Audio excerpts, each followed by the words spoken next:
This is really important. Dennis Prager is highlighting the connection between America and Israel's war with Iran and China, or China, as our president likes to say.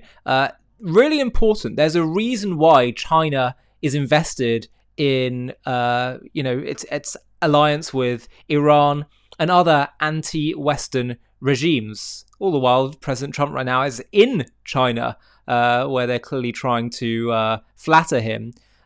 But Dennis raises the red flag about these regimes and why they are focused on helping these anti-Western regimes, and in particular ones that seek to destroy Israel.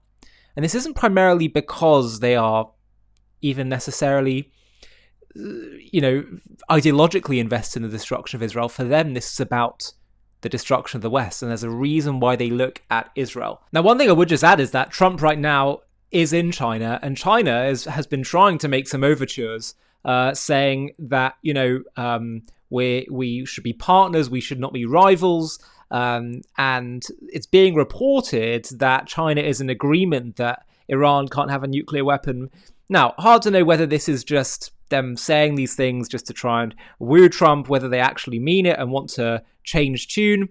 I guess we will see in due course, right? Let's see.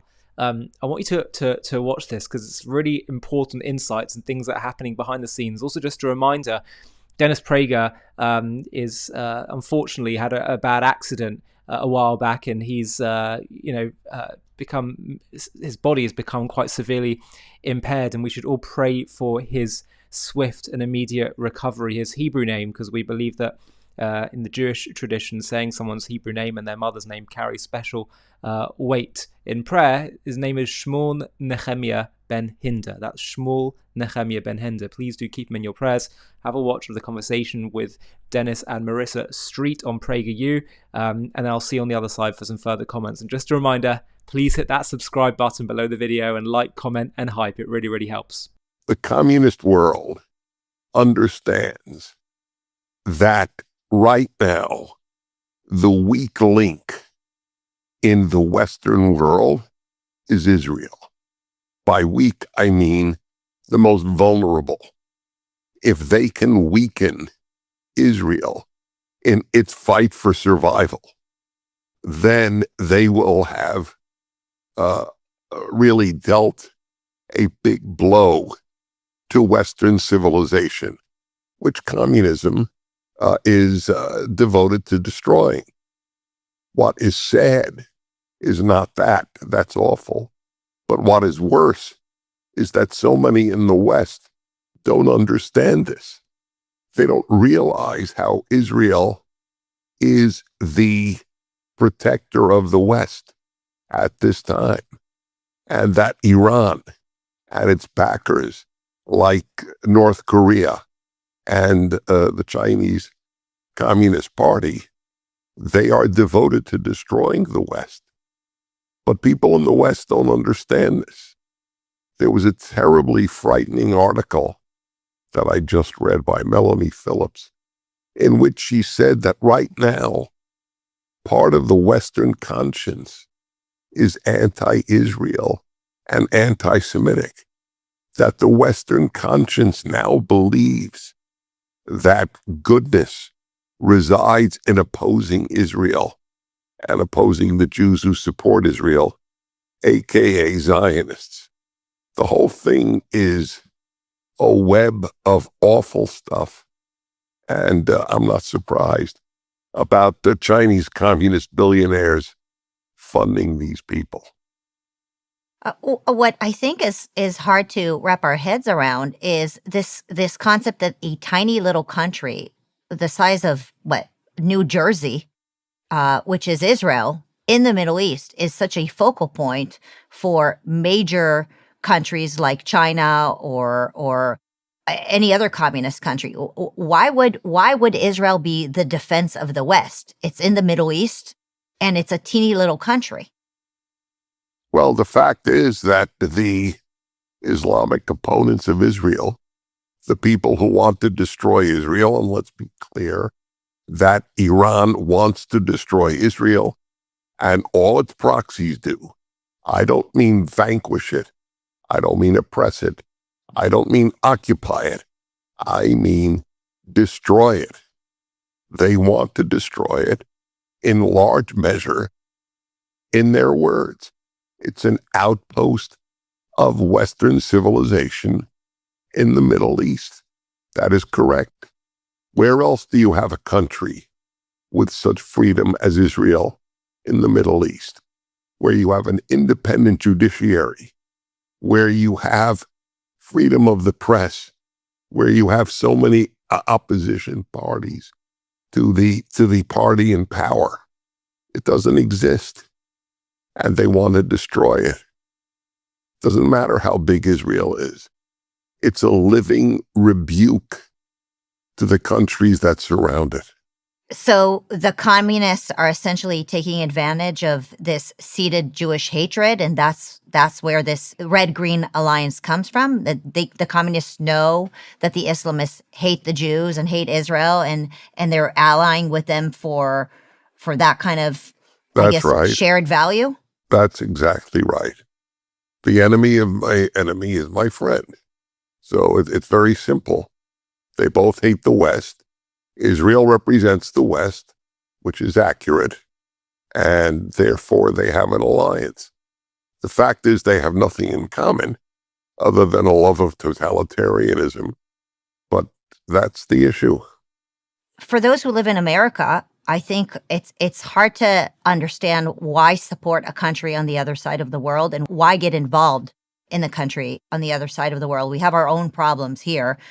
Much of what you're even hearing, even on the right, is that we're getting involved in issues that don't pertain to us, that don't involve us, and that we have our own problems here. So what is your answer to that? That was said by every isolationist in American history.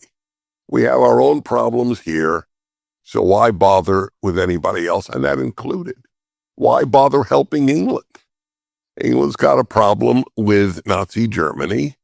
That's very sad, but we have our own problems here. This is not new. In this case, it's Israel. But it's the question is, do you see America as a moral leader? Dennis, what does it mean that America is a moral leader? For those who think that morality is important, and as I've always said, my view is not America first or anything other than morality first. My first question about anything in my own life or in the life of my beloved country is it right? That's what everybody should ask. Otherwise, there's no hope for the world. Of course, America first in so many arenas, especially economic. But ultimately, the Germans who said Germany first did a lot of evil at some point. So that's not a fully good guide to living life. You have to ask, what is right? And in this case, where people say, well, we have so many problems in America, as I said, that could have been said and was said with regard to helping England when it fought alone against Hitler. And people said, what is it our business? That's Europe's problem. And that was understandable, but it wasn't morally accurate.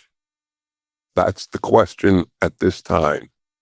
And finally, do Americans want to live in a world that has negated good, in a world that has an upside-down moral compass? Do we really want that? Do we really think that we will thrive in such a world? Those are very legitimate questions.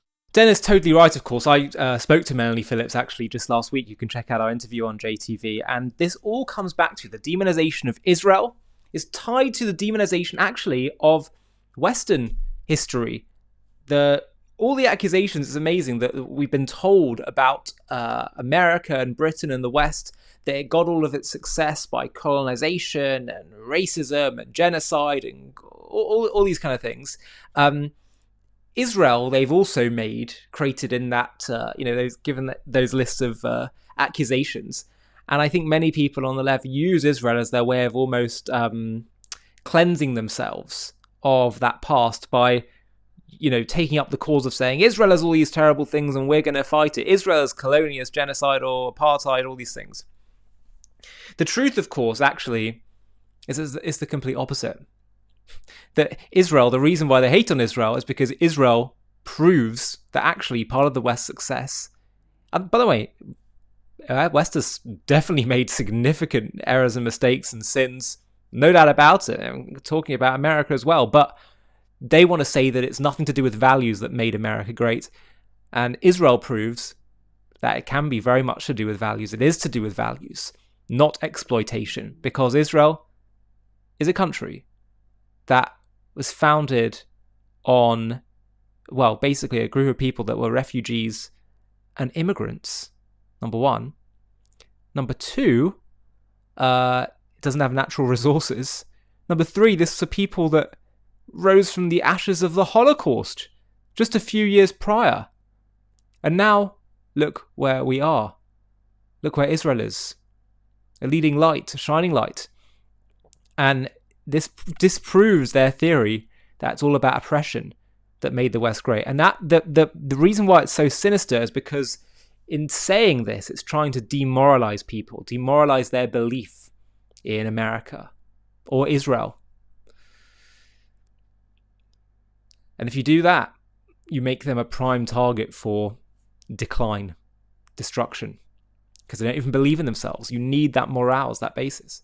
By the way, I like to make a distinction. I think it's important that we make a distinction between America, the West, and Israel. I think we've got to be careful when we say Israel's just a Western country in the Middle East. No, many of the ideas that built Western civilization, the better parts of Western civilization, came from the Jewish people. But Israel shouldn't just be a Western secular democracy, even though many of those concepts arose from the Hebrew Bible.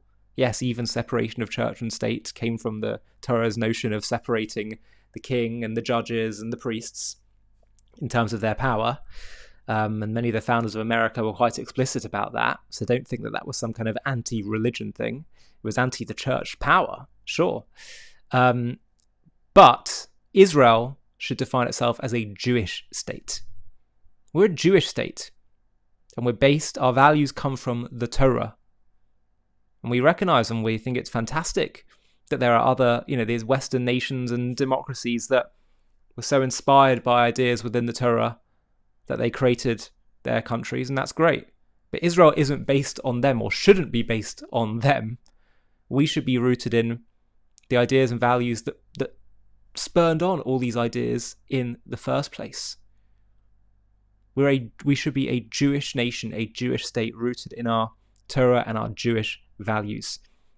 And by the way, that will have gain a lot more respect in the Middle East, because over there, they don't respect international law and democracy and Western democracy and secularism, all that stuff. No, not at all. The two things they respect are the two things that Israel could perhaps do a bit better on, which is uncompromising strength, no compromise, and number two, invoking the name of God as justification for what they do. Too many are scared of doing that. They think, we can't do that. That won't land well. Actually, it's just about the only thing that they'll respect.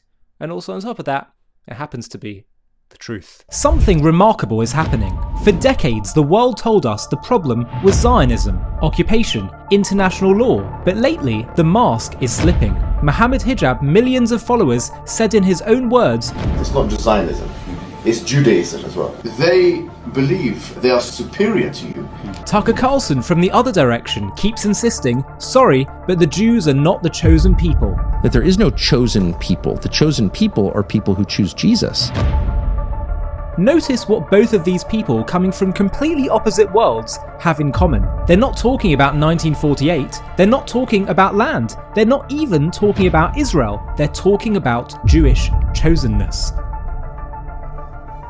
And here's what blows my mind. This is not a modern argument. This argument is as old as the first two brothers who ever lived, Cain and Abel.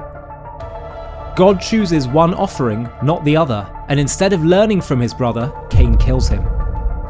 The blueprint is right there at the very start, and it plays out again with Ishmael and Isaac, the roots of the Islamic world's relationship with the Jewish people, and with Esau and Jacob, the roots of the Christian Wests. The two great fault lines of Jewish history, and both of them begin not on a battlefield, but in a nursery.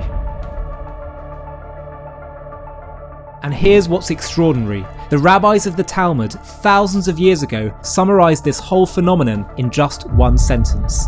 Hatred, Sinah, comes from Sinai. Sinah is Hebrew for hatred.